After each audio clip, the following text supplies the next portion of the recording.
Luton Town have signed Liam Walsh on a free transfer.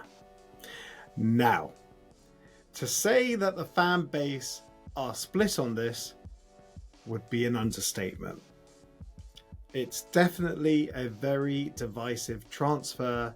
So here I am with my opinion. It's just my opinion. Get yours in the comments below. I'd love to read them. I guess we should start with the general thoughts of the fan base with Liam Walsh. As I said, it's mixed. People are saying he hasn't even played 100 games in his 9-year professional career. That's understandable, considering the recent injury record that Luton Town players have had. The last thing Luton Town fans want is someone with an injury record. But think about it this way. We've signed players before with injury records. Ted Mengi had an injury record. I remember Matt Aquino saying #hamstrings and throwing up a picture of Ted Mengi's hamstring problems. Yes, Liam Walsh has had injury issues, but that doesn't define him as a player, does it? Yes, injury records, they make interesting reading, but look at Alfie Doughty. Since breaking on the scene at Charlton, he moved to Stoke for relatively big money as a hot prospect, and he was injured for pretty much 2 seasons. He went to Cardiff and he didn't really set the world alight there either. And then he came to Luton and he's been one of our more consistent performers, hasn't he? So ultimately, you can't really read into injury records too much. And Liam Walsh's injury record, yes, it's bad. Yeah, he ruptured his ACL. Look, you can't account for that.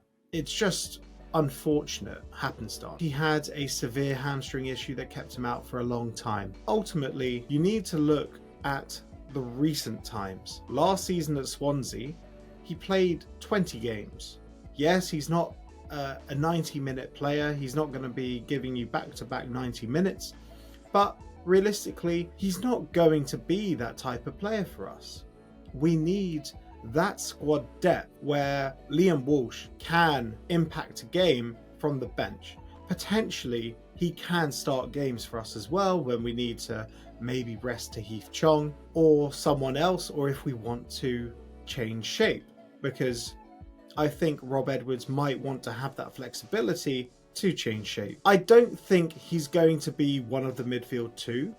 He's a very short guy. I think he's about 5'4", 5'5", and if you put him next to Shandon Baptiste or Jordan Clark, we are going to have, without doubt, the shortest midfield in the Championship. So it means, as well as going through the midfield 2, people will very easily be able to go over the midfield 2. I feel he's probably going to slot in sort of where Tahith Chong is at the moment, as a winger that is tucked in just a little bit. He's a very good prospect though, and remember, he's still young as well. His best footballing years are definitely ahead of him. He's 26.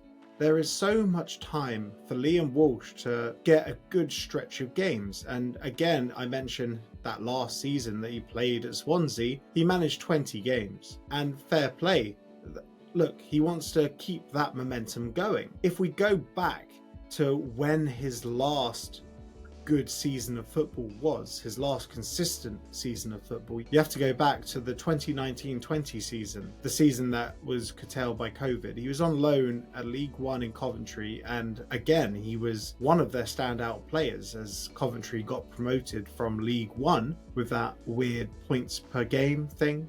But the less said about that, the better. Liam Walsh played 34 games in all competitions. So it's not like he's never had a full season of football. He's shone bright in a way from such a young age. Rob Edwards, who was involved in youth football from his time at Wolves, he noticed Liam Walsh when he was playing for the Everton under-16s. And Rob Edwards actually discussed this during a pre-match press conference when it came out that Liam Walsh was potentially moving to Luton Town. He was pictured in the stands during the Burnley game, sitting between Jordan Clark and Marvellous Nakamba. That's an interesting midfield 3, isn't it?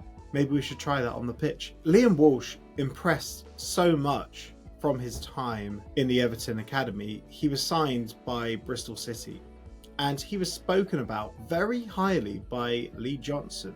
And now I know that the people at the Second Tier podcast refer to Lee Johnson as Streaky Lee, but he's a good manager, Lee Johnson. And if you can see the talent and the fact that Lee Johnson has said that he's a player that gives you a completely different dimension of the game, he can run with the ball, he can use both feet, and Rob Edwards has said the same as well, and he's one that's been on Rob Edwards' radar for a long time, then that is absolutely fine in my book. Hopefully he doesn't go the same way as one of Rob Edwards' recommendations, like Ryan Giles, who was one that Rob Edwards has worked with for many years, and sadly it didn't work out for Ryan Giles at Luton Town, did it? But Liam Walsh isn't being brought in as that first team player. Liam Walsh is being brought in as an option, a squad option. And remember, this is a squad where we have quite a few gaping holes. Like Andros Townsend is not going to be around. There's always going to be the opportunity to play because, you know, people pick up injuries throughout the season. So I, for one, am very excited to see what sort of impact Liam Walsh can have on the Luton Town squad. I do, however, think it will ultimately be from the bench. What are your thoughts about Liam Walsh joining Luton Town? As well as getting your thoughts in, how about dropping a like on this video? It only takes a second and it really helps the channel out. While you're here, why not hit that subscribe button? There's gonna be so much Luton Town content throughout the season, as well as championship content. So you don't want to miss out, do you? No, I don't think so. As always, a big thank you to our audio partners, Black Star Amplification and Carry On, for making sure that we sound absolutely fantastic. And also a big thank you to the record shop in Amersham. I don't collect LPs, but if I did, I'll be buying them from the record shop in Amersham. I hope you all have a great day, and as always, come on you Hatters.